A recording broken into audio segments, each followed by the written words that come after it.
Hello aspirants, welcome to my YouTube channel. JENPAS ইউজির counselling date দিয়ে দিয়েছে। কবে থেকে তোমাদের কাউন্সেলিং হবে, কি কি ডকুমেন্ট লাগবে, সমস্ত কিছু এই ভিডিওর মাধ্যমে আলোচনা করব। চলো তাহলে ভিডিওটি শুরু করা যাক।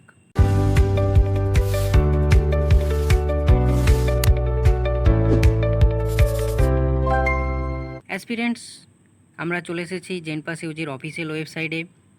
তোমরা যেমন দেখতে পাচ্ছ যে কারেন্ট ইভেন্ট এখানে একটি শিডিউল ফর জেনপাস 2026 কাউন্সিলিং, এই নোটিশটিকে যদি আমরা ওপেন করি, দেখো নোটিশটিতে বলা রয়েছে schedule of counselling admission nursing paramedical under graduate course JENPAS UG for various college institute in West Bengal. মানে জেনপাস ইউজি কবে থেকে তোমাদের কাউন্সিলিং হবে তার ডেট। তো প্রথমেই আমরা দেখে নেব যে তোমাদের চয়েস ফিলিং রয়েছে, ক্যান্ডিডেট রেজিস্ট্রেশন এবং পেমেন্ট, এবং চয়েস ফিলিং কবে থেকে করতে পারবে না 6/8/2026 মানে আগস্ট মাসে তোমাদের 6 তারিখ থেকে চালু হবে কাউন্সেলিং প্রসেস, এবং 10 তারিখ পর্যন্ত তোমরা করতে পারবে। চয়েসটা লক করতে হবে। লক করার টাইম দিয়েছে 6/8/2026 টু 10/8/2026, মানে 6 তারিখ থেকে 10 তারিখ, আগস্টের 10 তারিখ পর্যন্ত তোমরা চয়েস ফিলিং করে লক করতে পারবে। তারপরে তোমাদের ফার্স্ট রাউন্ডের রেজাল্ট বেরোবে 12/8/2026 তারিখে,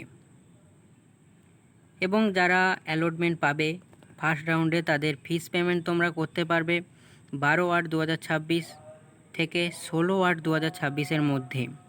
তারপরে বলা রয়েছে সেকেন্ড রাউন্ড রেজিস্ট্রেশন যেটা হবে চয়েস ফিলিংয়ের, সেটা শুরু হবে 17/8/2026 থেকে 19/8/2026 পর্যন্ত চলবে, এবং সেকেন্ড রাউন্ডের রেজাল্ট বেরোবে কাউন্সিলিংয়ের 21/8/2026 এই তারিখে।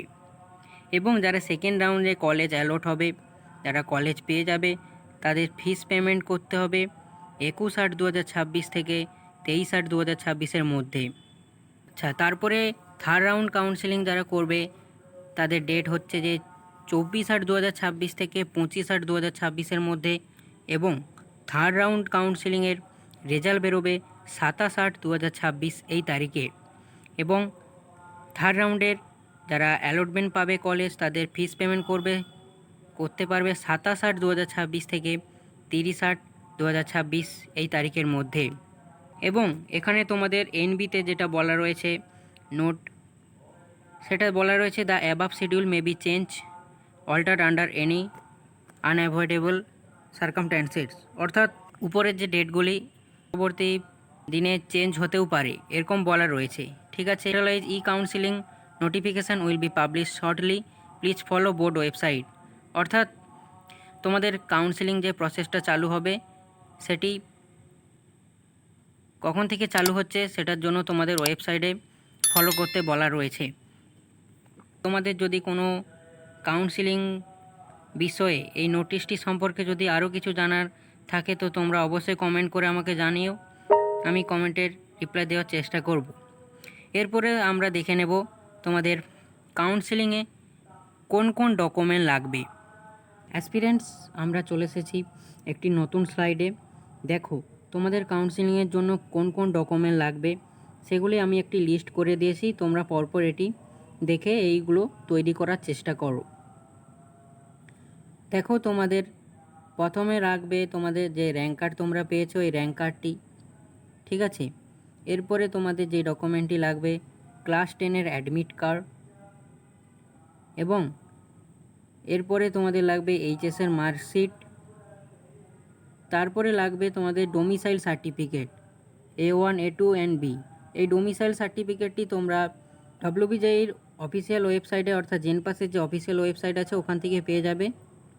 তোমাদের সুবিধার্থে আমি একটা সেপারেট ভিডিও আনবো এই ডোমিসাইল সার্টিফিকেট এবং তাদের মেডিকেল ফিট সার্টিফিকেটের জন্য একটি আলাদা ভিডিও আনবো, সেখানে আমি ডেসক্রিপশান বক্সে ডকুমেন্টগুলোর PDF ফরম্যাট আমি দিয়ে দেবো, ওটার জন্য আলাদা একটি সেপারেট ভিডিও আসবে, ঠিক আছে। আচ্ছা, এরপরে লাগবে তোমাদের আন্ডারটেকিং ফর্মটিও আমি দিয়ে দেবো ওখানে।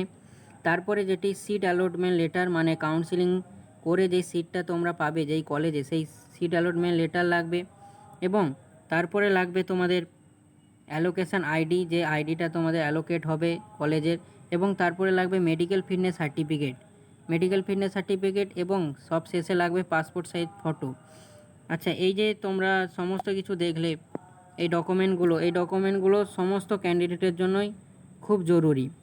সমস্ত ক্যান্ডিডেট বলতে জেনারেল ক্যান্ডিডেট সহ যেগুলো কাস্ট ক্যান্ডিডেট রয়েছে, সমস্ত ক্যান্ডিডেটের জন্য এই ডকুমেন্টগুলো এসেনশিয়াল। এরপরে দেখে নেব যারা কাস্ট রয়েছে তাদের কোন কোন ডকুমেন্ট লাগবে। দেখো, যারা কাস্ট রয়েছে, ইডব্লিউএস যারা আছো তাদের ইডব্লিউএস সার্টিফিকেটটি তোমরা তৈরি করে রাখবে। এবং যারা ওবিসি রয়েছে, ওবিসি এনসিএল সার্টিফিকেট। যারা এসসি এসটি রয়েছে তাদের এসসি এসটি ক্যাটাগরি যে সার্টিফিকেট, সেই সার্টিফিকেটটি লাগবে। এবং যারা ফিজিক্যাল হ্যান্ডিক্যাপ ক্যান্ডিডেট রয়েছে তাদের ফিজিক্যাল হ্যান্ডিক্যাপ সার্টিফিকেটটি লাগবে। এছাড়াও তোমাদের যদি কিছু জানার থাকে বা কোনো কিছু যদি বোঝার অসুবিধা হয় তো তোমরা অবশ্যই কমেন্ট করে আমাকে জানিও। তোমাদের কমেন্টে রিপ্লাই দেওয়ার আমি চেষ্টা করব। তো আজকের ভিডিওটি এখানে এই পর্যন্তই শেষ করলাম। দেখা হচ্ছে পরবর্তী এক নতুন ভিডিওতে। Thank you so much.